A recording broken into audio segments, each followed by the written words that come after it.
اعوذ باللہ من الشیطان الرجیم بسم اللہ الرحمن الرحیم قل ارأيتم إن أهلكني الله ومن معي أو رحمنا فمن يجير الكافرين من عذاب أليم قل هو الرحمن آمنا به وعليه توكلنا فستعلمون من هو في ضلال مبين قل أرأيتم إن أصبح ماؤكم غورا فمن يأتيكم بماء معين صدق اللہ العظیم۔ سورہ ملک مل کر بیٹھ جائیں گے تفسیر میں تھوڑا سا یہ مل کر بیٹھنا جو ہے یہ محتاجگی کی علامت میں سے ہے۔ مل کر بیٹھنا محتاجگی کی علامت ہے۔ ایک صحابی نماز پڑھ رہے تھے، اللہ کے رسول نے ان کو بلایا، کہا بھائی نماز پڑھو، تمہاری نماز نہیں ہوئی۔ پھر وہ گئے، وضو کیا اچھی طرح، واپس آئے، پھر نماز پڑھی۔ حضور نے فرمایا نماز پڑھو، تمہاری نماز نہیں ہوئی، تم نے نماز ہی نہیں پڑھی۔ پھر بلایا، 3 مرتبہ انہوں نے یہ کیا۔ چوتھی مرتبہ جب اللہ کے رسول نے کہا تم نے نماز نہیں پڑھی، نماز پڑھو ابھی، تو انہوں نے کہا اللہ کے نبی اب اس سے اچھی نہیں پڑھ سکتا، جتنی تھی کر لی کوشش، ہر بار کوئی نئی چیز سدھاری میں نے، اب کیا غلطی ہو رہی ہے آپ بتائیے۔ سمجھانا یہ کہ علماء اکرام نے لکھا کہ حضور صلی اللہ علیہ وسلم پہلی بار نہیں بتا دیتے، بھائی ادھر آؤ تم نے یہ غلطی کر دی، 3 مرتبہ تم سے نماز دہروا لی۔ تو جواب علماء اکرام نے لکھا ہے کہ اصل میں طلب جب انہوں نے ظاہر کی تب بتایا اللہ کے رسول نے، جب انہوں نے طلب ظاہر کی تب بتایا، جب انہوں نے کہا پتہ ہی نہیں ہے، تو اس لیے میں نے کہا کہ طلب مل کر جڑ کر بیٹھنا یہ طلب کی علامت ہے کہ اللہ میاں ہمیں پتہ ہی نہیں ہے کیا بات ہے، تفسیر ہے، آپ کا کلام ہے، جاننے کے لیے آئیں، اس لیے مان کر بیٹھیں گے، مل کر بیٹھیں گے انشاءاللہ۔ اکثر ایسا ہوتا ہے کہ مجموع میں جوڑنا پڑتا ہے، حالانکہ کامن سینس کی معاف کیجیے گا، سب بڑے ہیں آپ لوگ میرے، ٹھیک ہے، عام عقل کی بات ہے، کامن سینس کی بات ہے، تو کہ مل کر بیٹھنا اچھی بات ہے۔ بات چل رہی تھی کفار کی، اللہ کے نبی صلی اللہ علیہ وسلم نے یہ صورت مکی صورت ہے، اور ہمیں معلوم ہے مکی صورت کسے کہتے ہیں، اور مکہ مکرمہ میں محنت کس پر ہوئی؟ کم سے کم میں نے 20 مرتبہ بتایا ہوگا آپ لوگ، یہ باتیں بھائی یاد رکھنا ہے ہم کو۔ مکہ مکرمہ میں جن حضرات پر، جن لوگوں پر محنت ہوئی وہ کفار و مشرکین، ان میں سے ہی صحابہ بنے۔ تو وہ جو کفار تھے، جو آخرت کے منکر تھے، اللہ کی توحید کے منکر تھے، رسالت کے منکر تھے، اور وہ کہتے تھے کہ میاں دوبارہ اٹھایا نہیں جائے گا، جسے کہتے ہیں ہم عربی زبان میں بعث بعد الموت، موت کے بعد دوبارہ اٹھایا جانا، تو وہ کہتے تھے ایسا نہیں ہوگا۔ تو اللہ تبارک و تعالیٰ نے ایک عجیب انداز استعمال کیا ان کے لیے، کہا کہ قل ارائیتم ان اہلکنی اللہ ومن معی او رحمنا۔ اللہ نے حضور صلی اللہ علیہ وسلم سے کہا کہ آپ ان سے کہیے اچھا ایک بات بتاؤ، یعنی یہ انداز اللہ کہہ رہا ہے ایک بات بتاؤ، یعنی اللہ کے رسول سے کہا جا رہا ہے کہ مکے کے کفار سے، مکے کے مشرکین سے آپ کہیے کہ ایک بات بتاؤ کہ اگر اللہ مجھے یعنی محمد صلی اللہ علیہ وسلم کو ومن معی، اور جو لوگ میرے ساتھ ہیں ان کو کیا کریں، اہلکنی اللہ، ہلاک کر دیں، موت دے دیں، یعنی مجھے بھی نبی کو موت آ جائے اور نبی کے جانثار صحابہ کو موت آ جائے، فَمَن يُجِيرُ الْكَافِرِينَ مِنْ عَذَابٍ أَلِيمٍ، تو اس سے تمہارا کیا فائدہ ہے؟ کفار سے اللہ کے رسول سے پوچھوایا گیا، اور اللہ نے پوچھوایا کہ پوچھیے آپ ان سے کہ پیغمبر جو دین لے کر آیا تمہیں اس پیغمبر سے تکلیف، اور اس کے دین کو بالکل داڑھوں سے مضبوطی سے پکڑے ہوئے ہیں صحابہ اکرام. کتنی حالت آ رہا ہے، خباب کو انگاروں پہ لٹایا جا رہا ہے، خبیب کو لٹایا جا رہا ہے، بلال کو تپتی ریت پہ لٹایا جا رہا ہے، کوڑے مارے جا رہے ہیں، سمیہ کے برچھا مارا جا رہا ہے. ساری تکلیفوں کے بعد بھی محمد کے جانثار صحابہ اسلام پہ جمے ہوئے ہیں، چھوڑنے کو تیار نہیں ہیں. تو وہ دیکھ کے اور کڑتے تھے کفار، وہ کڑ کڑ کے پھر اور مزے لیتے تھے، سارا غصہ اتارتے تھے وہ. تو اللہ کے رسول سے پوچھوایا گیا کہ آپ پوچھیے کہ تمہارا کیا فائدہ ہوگا، تمہیں دردناک عذاب سے کون بچائے گا؟ بچا لے گا کوئی؟ کوئی نہیں بچائے گا. یہ کہ اگر اللہ ہم پر رحم کر دیں، یعنی ان کا جو تصور تھا کفار کا وہ یہ تھا کہ یہ محمد بھی غلط ہے، نعوذ باللہ، 1000 مرتبہ نعوذ باللہ، اور صحابہ اکرام جو ان کے ساتھ ان کی جماعت جو تیار ہو رہی ہے یہ بھی غلط ہے. تو ایک تو بات رکھی گئی ان کے گمان کی کہ تمہارے گمان کے مطابق اگر ہم غلط ہیں تو غلط ہونے والے پر کیا ہوتا ہے؟ عذاب آتا ہے. تو اگر اللہ ہم کو ہلاک کر دیں ہمارے غلط ہونے کے مطابق، جیسا کہ تمہارا ماننا ہے، او رحیمنا، اگلی آیت، یا ہم تو الحمدللہ سچ ہیں ہی، تو اگر اللہ ہم کو سچائی کی بنیاد پہ کامیاب کر دے تو تمہارا اس سے کیا فائدہ ہے، اور تمہیں دردناک عذاب سے کون بچائے گا؟ یہ ایک سوال اللہ تبارک و تعالیٰ نے حضور اکرم صلی اللہ علیہ وسلم کے واسطے سے صحابہ اکرام سے پوچھوایا تھا. پھر خود جواب دیا اللہ نے، قل هو الرحمن، کہہ دیجئے وہی ہے رحم کرنے والا رحمان.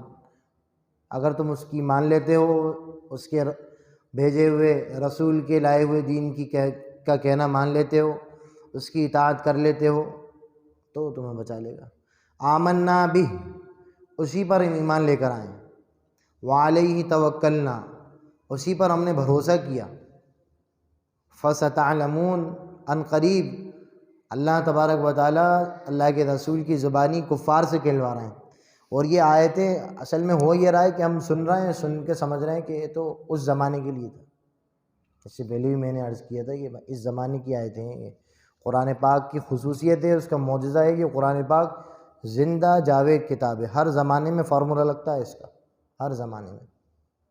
آپ دیکھیے سورہ صف 28 پارے میں ہے قرآن پاک میں، اس میں اللہ تبارک و تعالیٰ نے فرمایا کہ یہ کفار چاہتے ہیں، یریدون لیطفئوا نور اللہ بافواہہم واللہ متم نورہ ولو کرہ الکافرون. یہ چاہتے ہیں کہ پھونک ماریں اور بجھا دیں اللہ کے نور کو، اللہ کی روشنی کو، یعنی اسلام کو. بات بہت غور سے سننے کی ضرورت ہے. حالات جیسے بنائے جا رہے ہیں، جو حالات چل رہے ہیں، تو ہم بالکل کم ہمت ہوتے جا رہے ہیں کہ یار بھائی موب لنچنگ ابھی تک نہیں ہے، آپ آگے کر دو. اب تو کم ہمت نہیں ہونا. ارے بہادر قوم ہے، عمر کے نام لیوائے ہم لوگ تو. ہاں میں مطلب یہ کہ کیا معلوم کل کیا ہو جائے. ابھی یہ حالت چل رہی ہے پورے ملک کی، کل کیا ہو جائے. تو کیا ہم کم ہمت لوگ ہیں؟ ہمت کہاں گئی ہماری؟ حضرت عمر رضی اللہ تعالیٰ عنہ ہجرت کر کے اللہ کے رسول چلے گئے. مختصر سی تفسیر ہے، اس لیے آج اسی کے متعلق میں کچھ واقعات کفار کے آپ کو سنانا چاہ رہا ہوں.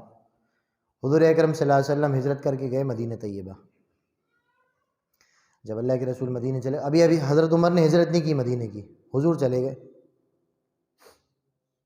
اور جو دوسرے صحابہ اکرام تھے وہ کسی نہ کسی وجہ سے ظاہرے کے انسان تھے، تو فطری تقاضے ڈر رہے تھے ہجرت کرنے میں. اللہ تبارک و تعالیٰ نے حضرت عمر کو دیکھی آپ کیا ہمت عطا فرمائی تھی.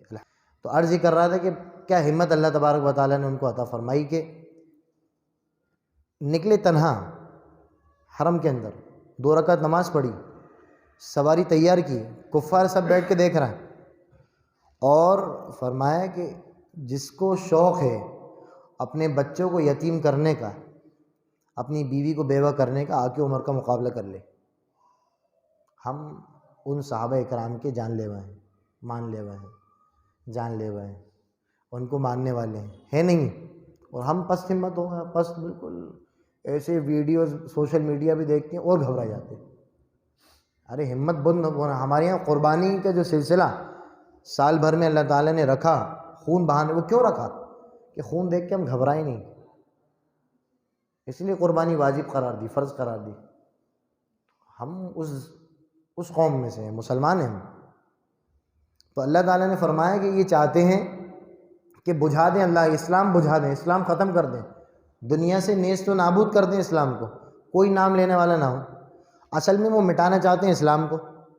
کس کو مٹانا چاہتے ہیں؟ خیر، چونکہ یہ اسلام ہے، یہ اسلام ہے، ہم نماز پڑھتے ہیں وہ اسلام ہے، کوئی روزہ رکھ رہا ہے وہ اسلام ہے، حج کر رہا ہے وہ اسلام ہے۔ سمجھ میں آ رہی ہے؟ تراویح ہے، عید کی نماز ہے۔ تو اب وہ تین چیزیں گویا کہ مٹا رہے ہیں، ایک تو اسلام مٹانا ہے انہیں، دوسرا ان کو ان اعمال کو ختم کرنا ہے، اب تیسرا ہے وہ لوگ جو ان کو انجام دے رہا ہیں ان کو ختم کر، کیونکہ یہ سبب و ذریعہ بنے ہوئے ہیں اسلام کی دنیا کے اندر دکھنے کا، پھیلنے کا اور ظاہر ہونے کا۔ ایک حلیے والا آدمی دیکھ کے ارے یار مسلمان ہے، ان سے پوچھ لو مسجد کہاں ہے، ہوتا ہی نہیں ہوتا۔ تو وہ لوگ بھی تو وہ اسلام کو مٹا رہے ہیں، تو اب وہ اسلام کے بیچ میں آ رہا ہے انسان، تو وہ اس کو بھی ختم کریں گے۔ اس کے بیچ میں آ رہی نماز، تو نماز کو بھی سوشل ڈسٹینسنگ کروائیں گے، مسجدیں بند کروائیں گے۔ یہ پوری سازش ہے، پوری سازش ہے۔ تو میں یہ بتانا چاہ رہا ہوں کہ کوئی نئی چیز نہیں ہے اس زمانے میں۔ ہم سمجھے یار RSS یوں کر رہی ہے، وشو ہندو پریشد کا کام یہ، بجرنگ دل یہ کہہ رہی ہے، یہ تو بہت بات کے کافر ہیں، 14ویں 15ویں صدی کے کافر ہیں۔ اول یوم سے، پہلے ہی دن سے جب سے اسلام آیا ہے، یہ خرافات ان کے چالو ہیں۔ باطل جب سے حق ہے، باطل موجود ہے۔ کرنا کیا ہے؟ حل کیا ہے؟ سب سے پہلا حل یہ ہے کہ اپنے دل میں بیٹھے ہوئے خوف کو، پست ہمتی کو ختم کرنا ہے۔ کریں گے؟ خوف موف کسی چیز، دیکھیے زندگی ایک اللہ نے دی ہے، وہ جا کر رہے گی۔ قرآن پاک کا اعلان ہے کل نفس ذائقۃ الموت، ہر جاندار کو موت کا مزہ چکھنا ہے، ہر جاندار کو۔ ایک جان ہے، جائے گی۔ اللہ کرے کہ اللہ کے دین کی نسبت پر قربان ہو جائے، بہت اچھی بات ہے۔ شہید جو ہوتا ہے، شہید کی روح، یہ اللہ کا عرش ہے۔ حدیث شریف میں کہ اللہ نے اپنا عرش بہت خوبصورت بنایا ہے، اور حضور صلی اللہ علیہ وسلم نے فرمایا کہ جب کبھی تم اللہ سے جنت مانگو تو جنت الفردوس مانگو۔ عام جنتوں میں اللہ تعالیٰ کا دیدار صرف جمعے کے دن ہوگا، عصر کی نماز کے بعد، یعنی نماز مطلب ہی عصر کے وقت کے بعد، نماز تو ہوگی نہیں جنت میں، عام جنت میں۔ اور جنت الفردوس میں اللہ تعالیٰ کا دیدار 2 مرتبہ ہوگا، فجر بعد بھی اور عصر بعد بھی۔ اس لیے کیا مانگو؟ جنت الفردوس۔ جنت الفردوس کی جو چھت ہے، جنت الفردوس، وہ اللہ تبارک و تعالیٰ کا عرش ہے۔ بہت خوبصورت چیز ہے، بہت خوبصورت چیز ہے، اللہ ہم سب کو دکھائے گا انشاءاللہ۔ اس کے نیچے کچھ جھولے کی طرح اللہ نے لٹکا کے رکھے ہیں، ان جھولوں کے اندر ہرے یعنی سبز رنگ کے پرندے ہیں۔ ان جھولوں کے اندر کون ہے؟ جھولے جھول رہے ہیں وہ لوگ، پتہ ہے کون ہے؟ دنیا میں اللہ کی نام و نسبت پر جو لوگ شہید ہوئے وہ لوگ ہیں۔ پوری جنت کی سیر کرتے ہیں وہ سب پرندے کی شکل میں، پوری جنت کی، پوری جنت گھومتے ہیں۔ اللہ میاں سے بات چیت بھی ہوتی ہے ان لوگوں کی، تو اللہ کہتے ہیں کچھ اور چاہیے، ارے صاحب آپ نے سب کچھ دے دیا۔ ایک خواہش ہے ہماری، ایک مرتبہ اور دنیا میں پہنچائیے، پھر شہید ہو کے آئیں گے۔ ایک مرتبہ اور پہنچائیے، پھر شہید ہو کے آئیں گے، مزہ آ گیا صاحب۔ ہمیں کیا پتہ تھا شہادت کا درجہ ہے، پتہ ہی نہیں تھا ہم کو۔ اللہ کے رسول، اللہ کے نبی نے فرمایا کہ لَوَدِدْتُ أَنْ أُقْتَلَ فِي سَبِيلِ اللَّهِ ثُمَّ أُحْيَا ثُمَّ أُقْتَلْ ثُمَّ أُحْيَا ثُمَّ أُقْتَلْ ثُمَّ أُحْيَا ثُمَّ أُقْتَلْ۔ میری دلی تمنا ہے، میری خواہش ہے کہ مجھے اللہ کے راستے میں شہید کیا جائے، کفار کے ہاتھوں، اللہ کے نہ ماننے والے کے ذریعے مجھے شہید کیا جائے، پھر میں زندہ ہوں، پھر شہید کیا جاؤں، پھر میں زندہ ہوں، پھر شہید کیا جاؤں، پھر زندہ ہوں، پھر شہید کیا جاؤں۔ نبی کی خواہش تو امتیوں کی نہیں ہونا چاہیے۔ اندرونی طور پہ ہمیں تیار رہنا ہے، لیکن میں نہیں سرنڈر کر دیں، ارے مان لو آپ نہیں، ہاتھ پیر مضبوط ہونا چاہیے ہمارے۔ ارے میں کچھ کہنا چاہ رہا ہوں، آپ سمجھ رہے ہیں؟ ہاں، مطلب یہ نہیں ہے میں 22 مارچ کو کسی نے نہیں پتا ہوگا 23 مارچ 2020 میں کیا ہو جائے گا، کیسا دنیا کا نقشہ بدل دیا گیا۔ تو آج 16 نومبر کو کیا ہو، 26 نومبر کو کیا ہو، ہمیں نہیں پتہ تیاری، لیکن یہ ایمان کی فکر خاص طور سے اپنی تنہائیوں کو بھی ہم سنبھالیں. سمجھ میں آ رہی ہے نا آپ؟ مرنا ہے ایمان کی فکر، خاتمہ اللہ کرے کہ ایمان پہ ہو، اخلاص کے ساتھ ہم شہید ہو جائیں پھر تو جنت ہے. لیکن یہ آس پاس کا ماحول بنانا ہے ہم کو. کیسے بنائیں گے بتائیے؟ کچھ ہے خاکہ آپ لوگوں کے ذہن میں؟ بھئی یہی سب سے بڑا مسئلہ ہے اس وقت کا، اپنا کوئی قائد ہی نہیں ہے. تو یہ کفار کی چالیں شروع سے ہیں. اس وقت جب انکار کیا آخرت کا ان لوگوں نے تو اللہ کے رسول سے اللہ نے یہ کہلوایا، دوسرا جملہ کہلوایا، پھر تیسری مرتبہ اللہ کے رسول سے کیا کہا، فَسَتَعْلَمُونَ مَنْ هُوَ فِي ضَلَالٍ مُبِينٍ، ان قریب تم لوگ جان لو گے گمراہی میں کون تھا. ان لوگوں کو سب پتہ چل جائے گا کون ہے گمراہی میں. کفر ناچ رہا ہے اس وقت پوری دنیا کے اندر، کفر ناچ رہا ہے، اللہ کی نافرمانی ناچ رہی ہے، مسلمان بھی ساتھ میں ناچ رہا ہے نہیں. اللہ کے دشمن جو پورے اسلام کو مٹانے میں لگے ہوئے ہیں، ان کے طریقے کو ہم گلے سے لگانے میں لگے ہوئے ہیں. ہو رہا ہی نہیں ہو رہا؟ ایسی جگہ ہم جیسے باشرہ لوگوں کی شرکت گناہوں کے اڈے پر، وہ ان لوگوں کو جواز کا سرٹیفکیٹ دے دیتی ہے.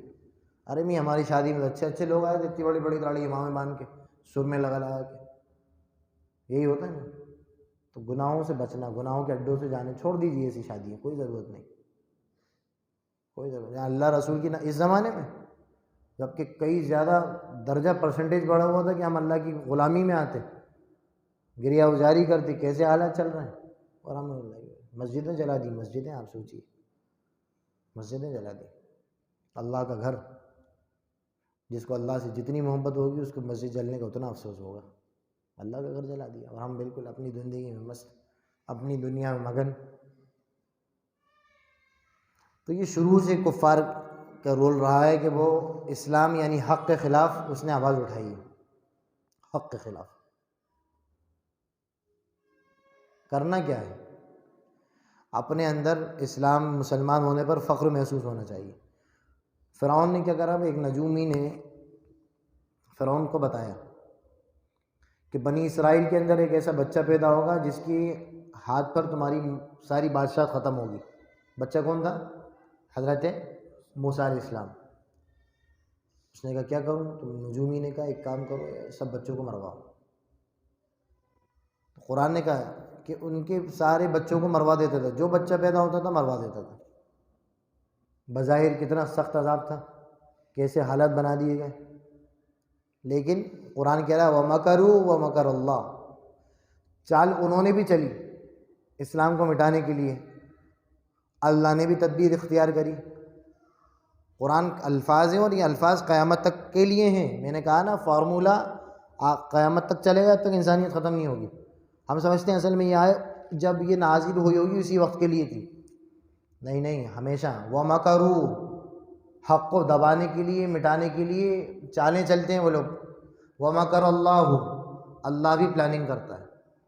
وَاللَّهُ خَيْرُ الْمَاكِرِينَ، اللہ بہترین پلاننگ کرنے والا ہے، بہترین کارساز ہے. ابھی کیسے حالت بنائے جا رہے ہیں سب، بس یہ کہ اسلام کا ان کو مسلمانوں کو ختم کرنا ہے دنیا، یہ ان کا پلان ہے.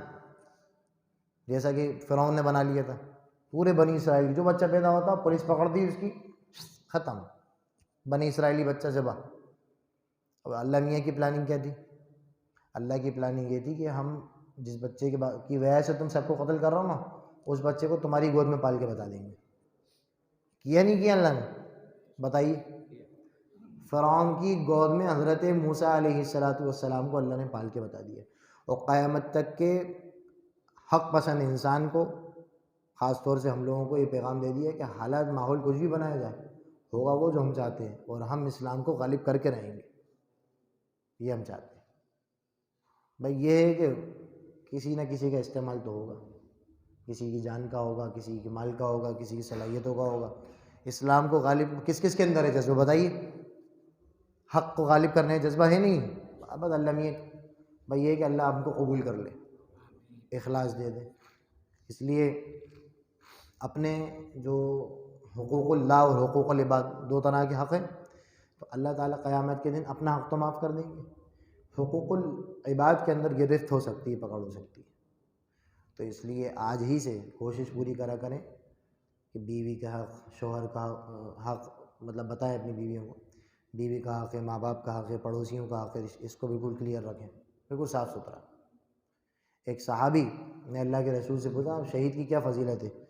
حضور صلی اللہ علیہ وسلم فرمایا شہید کا ہر گناہ معاف، ہر گناہ معاف، قطرہ زمین پہ ٹپکا اللہ نے اس کی مغفرت کری، اتنی بڑی فضیلت۔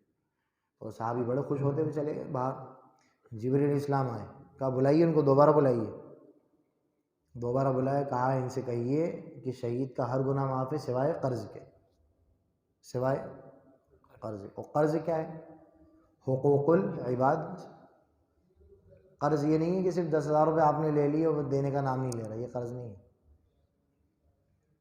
قرض یہ ہے کہ آپ کی ماں نے آپ کی بچپن میں خوب خدمت کی، آپ چھوٹے تھے تو جی لنگوٹ میں گیلے، آپ سو نہیں پاتے تھے، روتے تھے، اماں اتر کے بدلواتی تھی، بیمار ہوتے تھے کہیں سے بھی کر کے اب دوا لا کے کھلاتے تھے، یہ بھی قرض ہے خدمت کا، وہ آپ بھول گئے اپنی دنیا میں مست، اپنی زندگی میں مگن، اس کا بھی حساب ہوگا۔ اس لیے حقوق العباد کے اندر ہماری کوتاہی نہ ہو۔ حقوق اللہ کا یہ میں یہ نہیں کہہ رہا حقوق اللہ کے اندر کوتاہی شروع کر دو، میں یہ کہہ رہا ہوں کہ اللہ معاف کر دے گا، کیونکہ وہ تو اللہ کی چیز ہے، ٹھیک ہے نا۔ پھر اللہ تبارک و تعالیٰ نے اس آیت کے اندر اخیر کی صورت کے بالکل 30ویں آیت ہے، اللہ نے فرمایا قُلْ أَرَأَيْتُمْ إِنْ أَصْبَحَ مَاؤُكُمْ غَوْرًا فَمَنْ يَأْتِيكُمْ بِمَاءٍ مَّعِينٍ۔ اچھا ایک بات بتاؤ، اللہ تبارک و تعالیٰ نے اللہ کے رسول سے کہا کہ ان سے پوچھو کہ تمہارا یہ جو پانی ہے جن کو تم نیچے سے کھینچتے ہو ڈول وغیرہ کے ذریعے، کنویں کا پانی تم اس کو کھینچ رہے ہو، یہ اگر سوکھ جائے، نیچے اتر جائے، یہ پانی سوکھ جائے، نیچے اتر جائے، کون ہے جو تمہیں دوبارہ پانی لا کر دے گا؟ ہے کوئی ذات؟ کوئی ذات نہیں۔ جب وہ ایسی ذات ہے جس کو اللہ کہا جاتا ہے کہ جس کی قدرت ہر چیز پر ہے، کہ پانی بظاہر تمہیں لگ رہا ہے کہ میاں یہ تو ڈول اپنے قبضے میں ہے، کنویں میں ڈالا اور کھینچ لیا، پانی آ گیا، بتاؤ اگر اللہ میاں نیچے کر دیں، کیسی مثال دی اللہ تعالیٰ نے، کیسی مثال دی۔ اس زمانے میں بھی ہم سوچیں کہ اگر اللہ پانی سکھا دیں، کوئی دوسری طاقت ہے اللہ کے علاوہ جو پانی لا کے دے؟ کچھ نہیں، کوئی طاقت ہے ہی نہیں۔ حدیث شریف میں آیا ہے کہ جب مومن کی تلاوت کرے اس آیت کی تو اللہ رب العالمین اسے کہنا چاہیے، کیا کہنا چاہیے؟ اللہ رب العالمین۔ کہ ایک سوال اللہ کہہ رہے ہیں کہ بتاؤ اگر پانی سوکھ جائے تو دوبارہ پانی تمہیں کون دے گا؟ سکھانے کے بعد طاقت کس کی لانے کی؟ اللہ کی۔ تو گویا کہ بندہ جواب دے رہا ہے کہ پانی سوکھنے کے بعد اللہ رب العالمین ہم کو پانی دے گا۔ سورہ ملک آج مکمل ہو گئی، انشاءاللہ اللہ تعالیٰ نے زندگی دی تو آئندہ ہفتے منگل کے دن سورہ قلم 29ویں پارے کی شروع کی جائے گی۔ اللہ تعالیٰ ہم سب کو کہنے سننے سے زیادہ عمل کی توفیق نصیب فرمائے۔